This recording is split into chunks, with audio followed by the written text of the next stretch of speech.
gentlemen,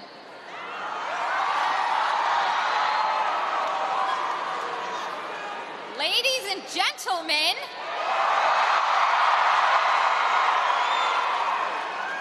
it is my absolute greatest honor to introduce you all to President Barack Obama.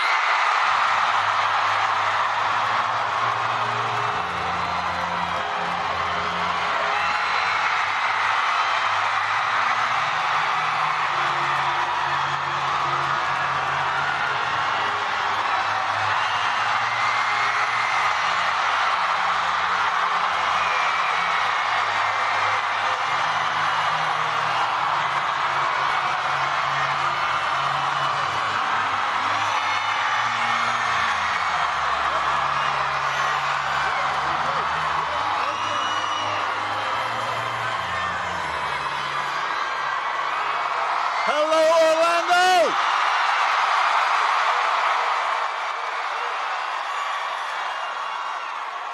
I said, hello, Orlando! Hello, UCF! Go Knights! I understand you play Houston this weekend. You guys feeling all right? Are you fired up? Are you ready to go? Oh, I'm fired up. Look at this crowd. To everybody, I think it's being broadcast outside the auditorium. Everybody who couldn't get in because we ended up being a little too packed and the fire marshal had to close things off. I just want you to know, if you're outside, I love you too.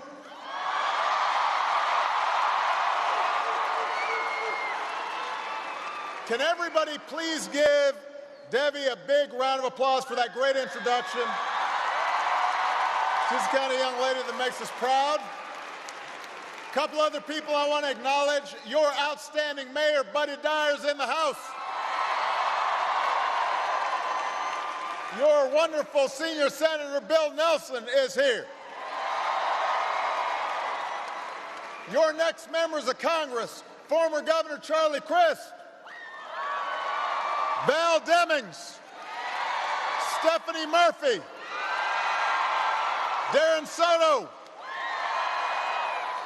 Your next United States Senator, Patrick Murphy.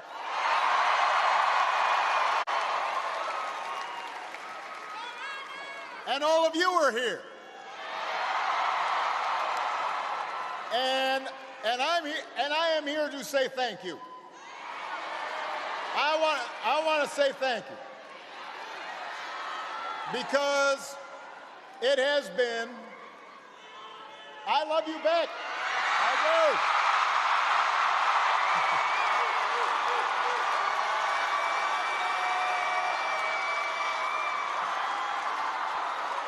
do. You know, it has been,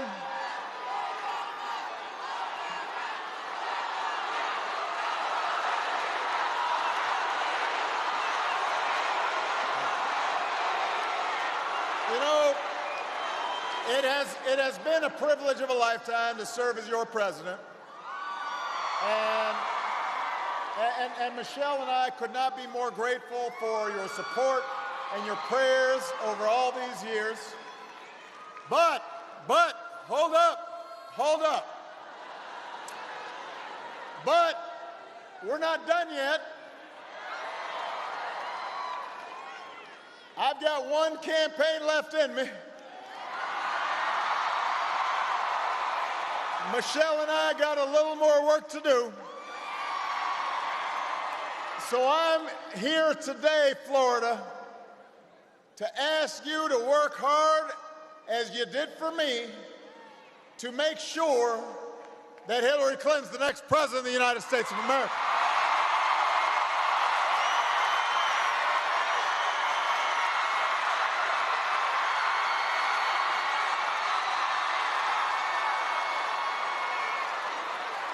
I didn't see the band back there. What's going on, band?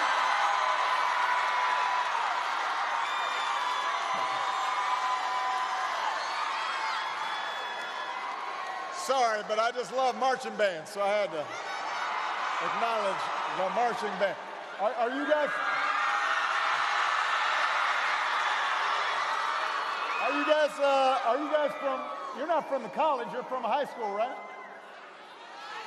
Where are you from?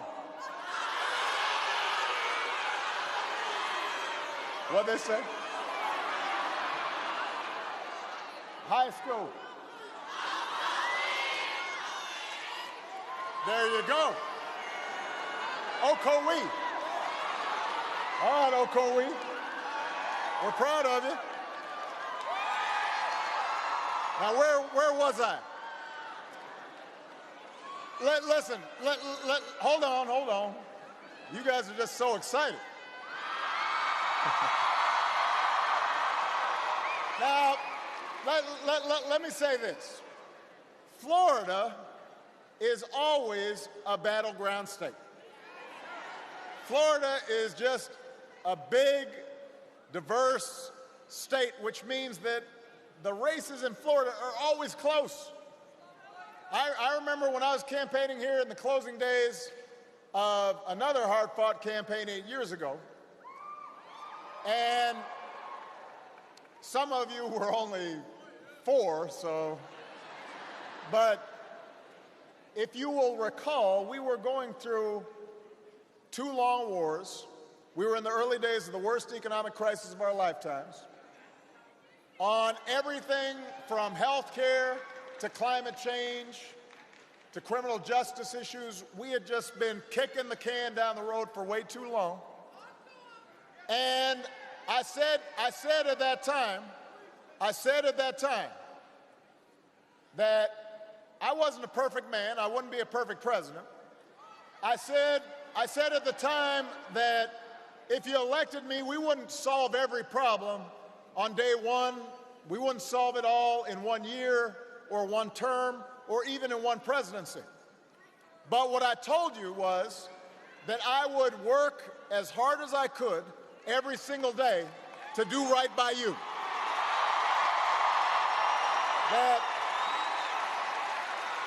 That every day when I walked into that Oval Office, I'd be thinking about the folks I met on the campaign trail. I'd be thinking about the students who were trying to get a good education without a ton of debt. I'd be thinking about the working families who were trying to figure out how to pay the bills, and maybe they had lost their homes or they had lost their pensions because of the economic crisis. I told you that I would be thinking about folks who didn't have health care and were worried about how they were going to make sure that somebody in their family that they loved got treated fairly. And I will tell you this. I've made mistakes during these 8 years, and there have been times where we've had ups and there have been times where we've had lows. But I kept that promise to work for you as hard as I could. And you kept faith with me, and working together, what we've seen is that an America that was at the edge of a depression battled back. And we turned job losses into 15 million new jobs. And last year, incomes went up faster than any time that they've been keeping records. And poverty went down faster than any time since 1968. We just learned this week that the economy grew faster than any time in the last 2 years. We've seen an America that went from too many people uninsured to now 20 million people with health care who didn't have it before, and the lowest uninsured rate in our history. We've seen an America that was hopelessly hooked on foreign oil kick that addiction, and suddenly we're producing solar energy and wind energy and fighting to protect our planet by reducing harmful carbon pollution. We've seen our men and women in uniform, the best that there is, sign up to serve and meet every mission, to pursue the terrorists responsible for 9/11, get Osama bin Laden, make sure that justice was served. We've seen a country where freedom was limited in so many places to a situation now where in every state in this union, you can marry the person you love.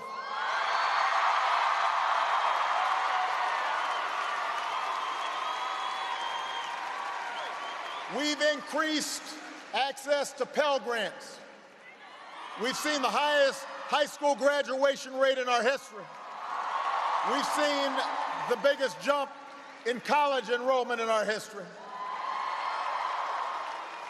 Across the board, by almost every measure, we are significantly better off now than we were 8 years ago.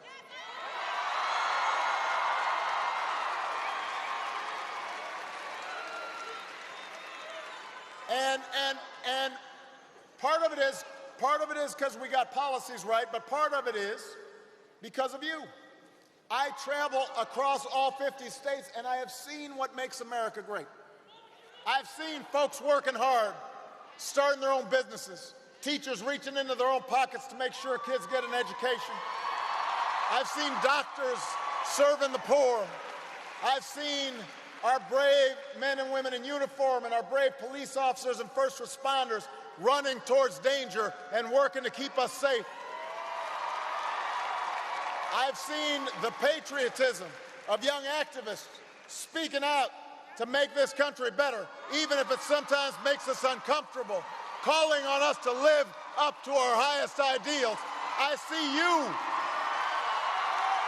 Americans of every party and every faith, knowing we are stronger working together, whether we are young or old or men or women, black, white, Latino, Asian, Native American, folks with disabilities, gay, straight, it doesn't matter, all pledging allegiance to the red, white, and blue. That's the America I know.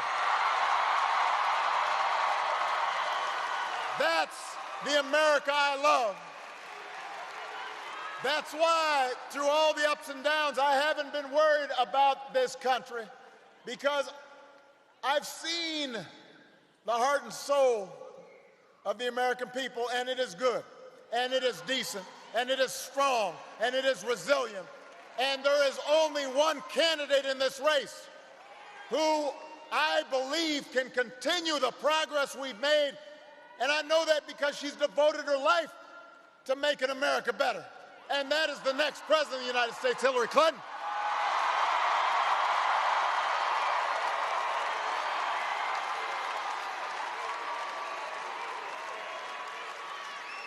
So I am going to work my heart out over these next 11 days.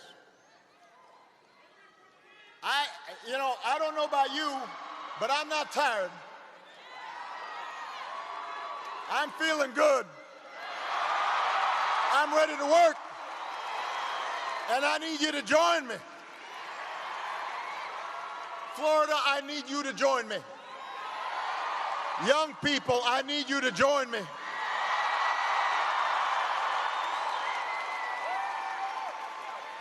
And you don't need to wait until November 8th to do the work, because here in Florida, you can vote early. Here in Florida, you can vote right now. And if you turn out to vote, and I want young people to listen here. Hold on a second. I'm going to get quiet for a second. Everybody, hold on. I'm going to talk to young people here for a second. If you vote, if you, young people, vote, if you vote for somebody who wants to make sure that college is more affordable, if you vote to make sure we're dealing with climate change instead of denying it, if you vote to make sure that we have somebody in the White House who cares about civil rights and cares about making sure everybody has a shot, if you vote, you will send Hillary to the White House. You. you will send Patrick Murphy to the United States Senate. It's up to you. And by the way, for those of you who are not young but just young at heart, don't be offended. See, I got to speak to the young people because us old heads, we generally vote. Because we got, because we don't have enough energy to have as much fun as the young people do. So we're not as distracted. So we go to remember to vote. The young people, they got a lot of stuff going on. But I need you young people to vote. And by the way, the nearest early voting location for Orange County is straight down the road at Alafaya Library.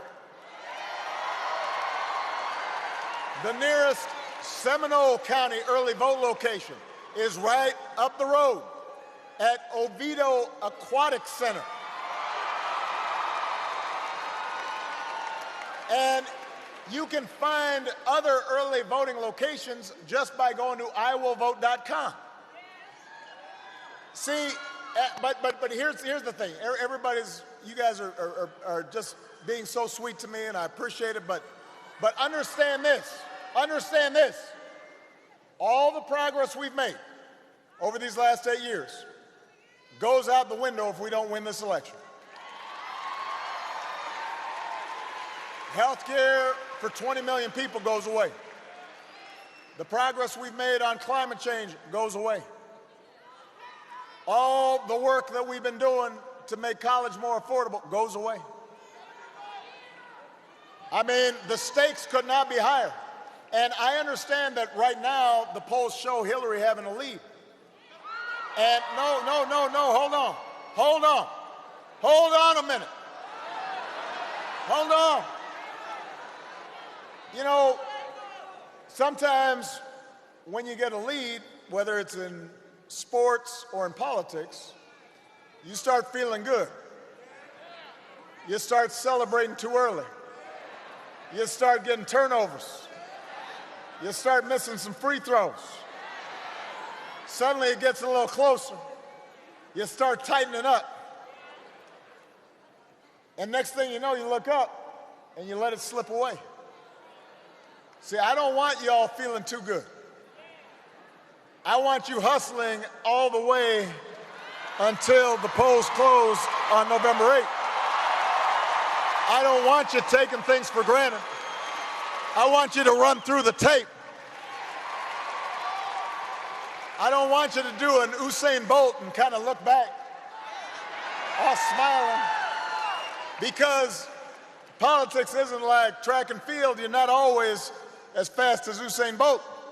You got to stay focused and run through the tape. We cannot kick back and think that we've got this thing won, because this has been a volatile race. It's been a volatile election. Folks are in a volatile mood. And, the media stories go up and down, and there's a lot of noise, and sometimes it's hard for folks to sort out what's right and what's wrong, what's true, what's false, which is why the other guy can just say whatever he wants, right? And so we have to work hard. And by the way, that's who Hillary is. Hillary never takes anything for granted. I have worked with Hillary. She works hard every single day. She doesn't take a day off. She is a grinder. She just keeps on working. I've seen it. I have benefited from it. I've seen her in the Situation Room making the argument to go after bin Laden even when it was risky. I've seen her travel the globe over and over and over again, earning the respect of world leaders. It's not always flashy. People at home don't always see it. Folks like big speeches. Folks like sound bites. She doesn't always get the credit, but she does the work. She does the work. She understands the challenges we face. She knows what she's talking about. And by the way, when things don't go her way, you don't see her whining. You don't see her complaining. You don't see her saying things were rigged. She just comes back and she gets up and she works harder and she works harder and she works harder until she gets done what she's supposed to get done.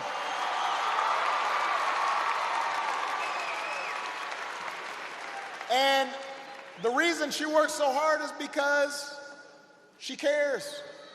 She knows about hardship, seeing her mom's history as an orphan. She knows that the decisions that you make in the presidency are not abstractions. She knows that this isn't just about the game of politics. She knows that what we decide, what I decide and what she would decide as president means everything to a soldier or a veteran or a military family, to a family that's trying to make ends meet, to the student who's trying to go to college for the first time, for a young person who was brought to this country as a child and wants to contribute to the only home that she's ever known. Hillary knows that ordinary people need a champion. And she doesn't just talk the talk, she walks the walk. She's got plans, and she's got details, and she's read them through, and she's thought them through, which is why when she's in a debate with the other guy, she's talking about stuff that she actually knows something about, and the other guy's just making stuff up.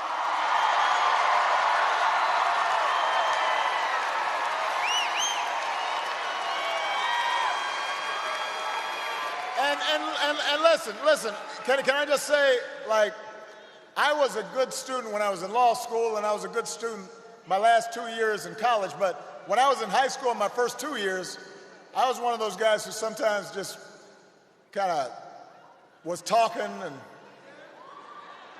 trying to get in good with the teacher, and I was kind of charming, but I wasn't always doing my work. And, you know, that's okay for a while, but just like you want a surgeon who's actually studied surgery, just like you want a pilot who did their homework when it comes to flying a plane, you don't want the slacker as your president. You want somebody who's actually going to work hard and do the job. You want somebody who knows what they're talking about. And by the way, you know who's also a hard worker? It's Patrick Murphy. Patrick Murphy. Unlike his opponent, Marco Rubio, Patrick actually shows up to his job. He puts you ahead of politics. He didn't try to defund Planned Parenthood. He fought to make sure women could make their own health care decisions.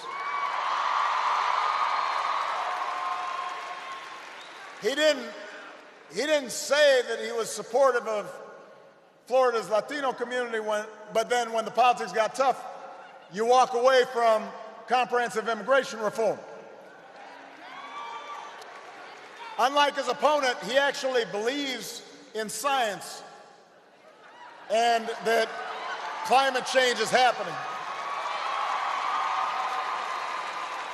In a recent debate, Marco Rubio didn't accept that sea levels are rising. Now, he's from Miami. So you can go to Miami, and on a sunny day, you can see a foot of water, and if you want, you can put your finger in it. It's salty. It's in the middle of the road. It's a problem. But apparently, what 99% of scientists and what your own eyes tell you is not true from Marco Rubio's perspective. Meanwhile, Patrick Murphy brought Democrats and Republicans together to fund Everglades restoration. He cares about the environment. And as your next senator, he'll fight alongside Hillary to protect this planet for the next generation.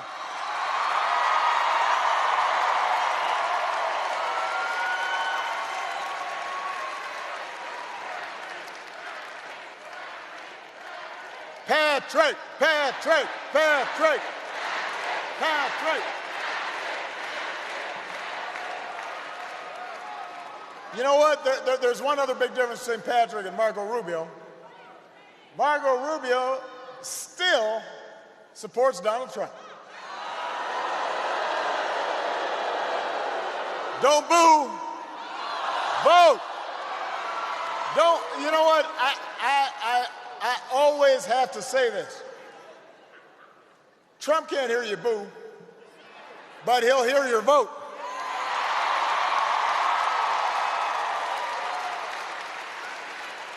Rubio doesn't care if you boo, but he'll care if you vote.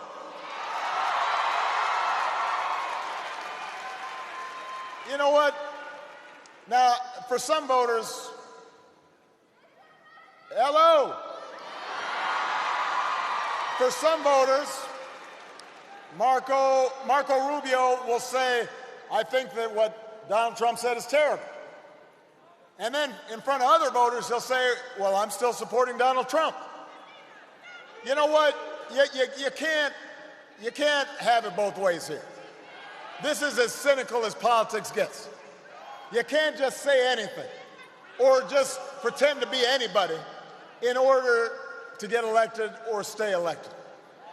If you run for office on family values, then you should have been walking away from a nominee months ago who was calling women pigs or dogs or slobs or graded them not on the content of their character but on a scale of 1 to 10. You can't, with a straight face, say you respect women and then support somebody who brags about assaulting women.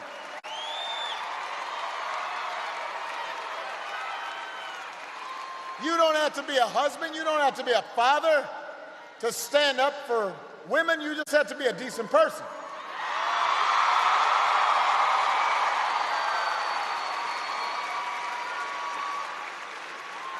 And I will tell you, you know, that I know everybody's been noticing Michelle's been pretty passionate lately.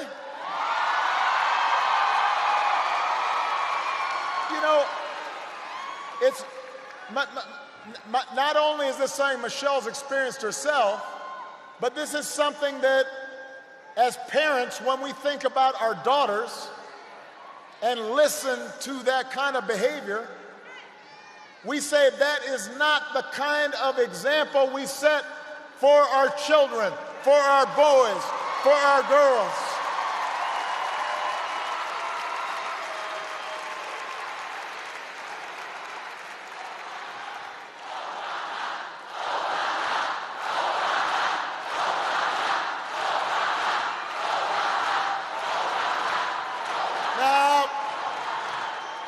You know, obviously I could go on and on about why I don't think that the Republican nominee is fit to hold this office.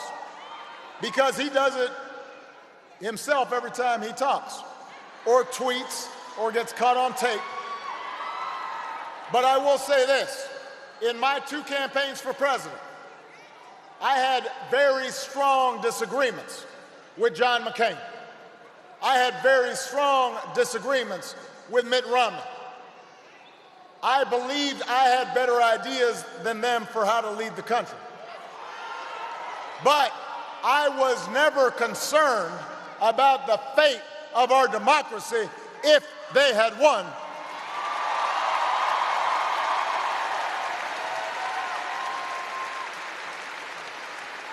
And Michelle feels the same way. Michelle doesn't love politics. She wasn't thrilled about me going into politics. But she is working as hard as she can because she understands there's something more fundamental at stake than this particular election. And that is, who are we as a country? What is our character? What values do we stand for? We cannot teach our children to treat women as objects. We want to teach our kids to treat everybody as full and equal citizens, capable of doing anything. We can't teach our children to vilify immigrants or people with disabilities or Americans who practice a different faith. We've got to teach them that everybody counts and everybody matters and everybody's deserving of respect. And we are stronger together than we could ever be apart.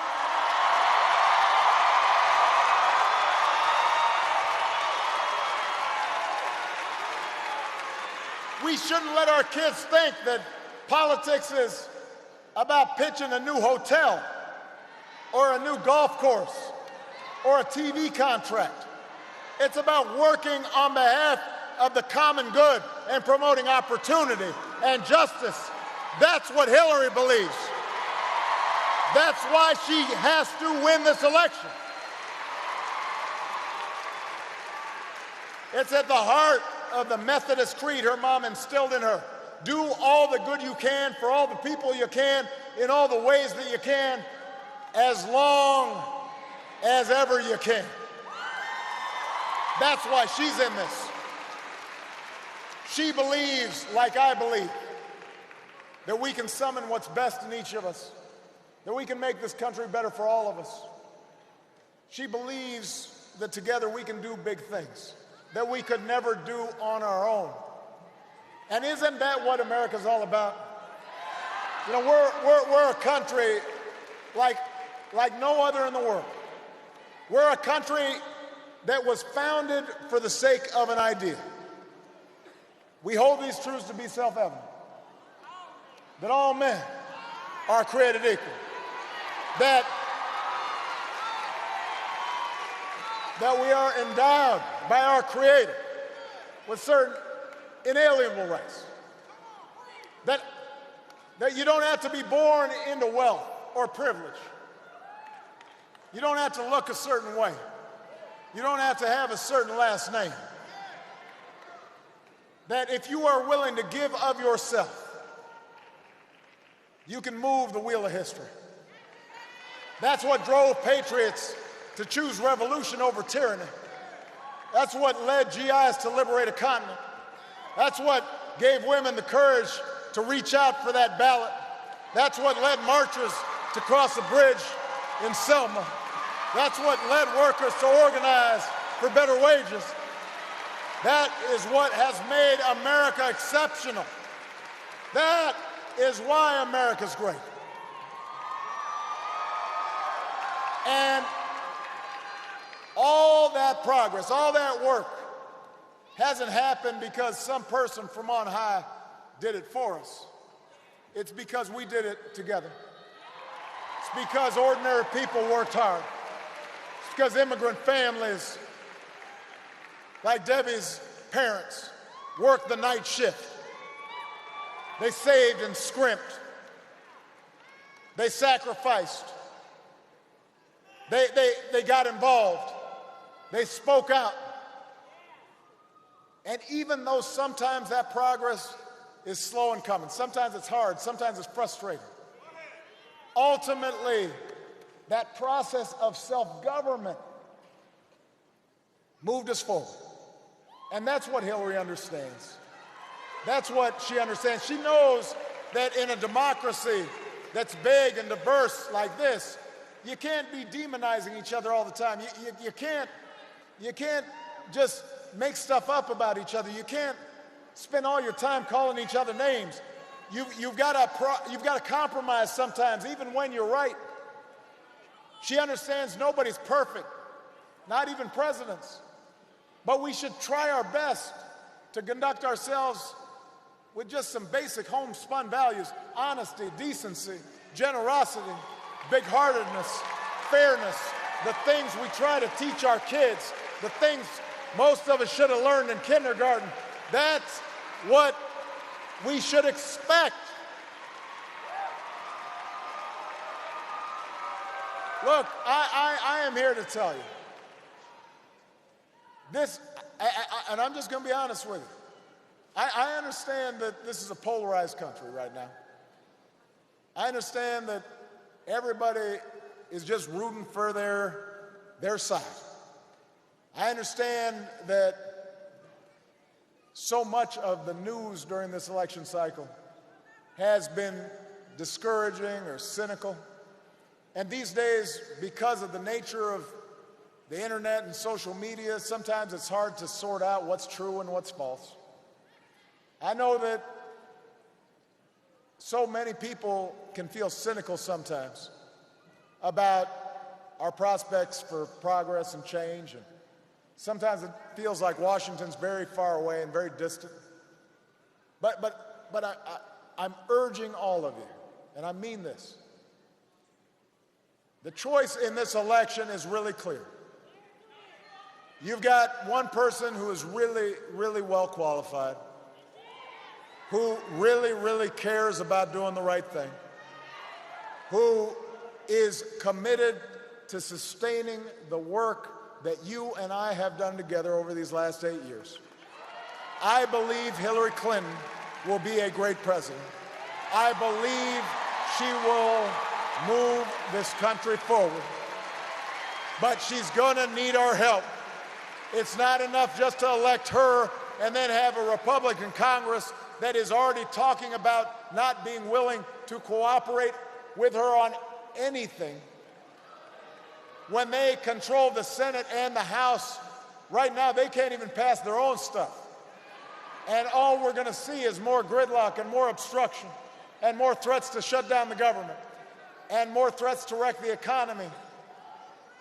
They've given up on their own nominee, but they're promising more unprecedented dysfunction in Washington. They didn't work with me when I took office, even when we were in the middle of an unprecedented crisis. They sure will not work with Hillary now. Some of them are already promising years of investigations and hearings and obstruction and repeal votes. They're already saying they may not appoint a ninth Supreme Court justice at all. They boast about their refusal to compromise as if that in and of itself is an accomplishment. And all it does is prevent what everybody's looking for, which is fixing up our roads and putting people to work and cleaning up our environment and fixing immigration, educating our kids, keeping them safe. You know, if you think that the slogan, vote for us because we're going to give you gridlock, if you think that's a good slogan, then you should vote Republican. But I'm hoping you're not that cynical. I'm hoping you believe America can do better. If you care about creating jobs that families can live on, if you care about child care they can afford, if you care about equal pay for equal work, if you care about raising the minimum wage, then I need you not just to vote for Hillary, but I need you to vote up and down the ticket. I need you to vote for Patrick Murphy. I need you to vote for our members of Congress, people who are willing to roll up their sleeves and move this country forward.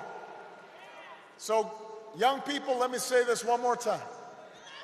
I know you may be cynical sometimes and you may be fed up with politics. I know there's a lot of crazy stuff on TV and even crazier stuff on the internet. But you have the chance right now to reject a divisive, mean-spirited politics that would take us backwards.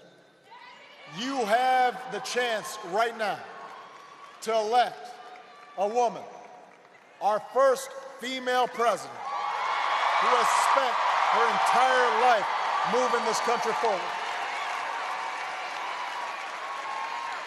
You have a chance to shape history. So don't let that chance slip away. You've got to vote. If you've been marching for criminal justice reform, that's great. But you got to vote for a president and a Congress who cares about reducing the pipeline from underfunded schools to overcrowded jails.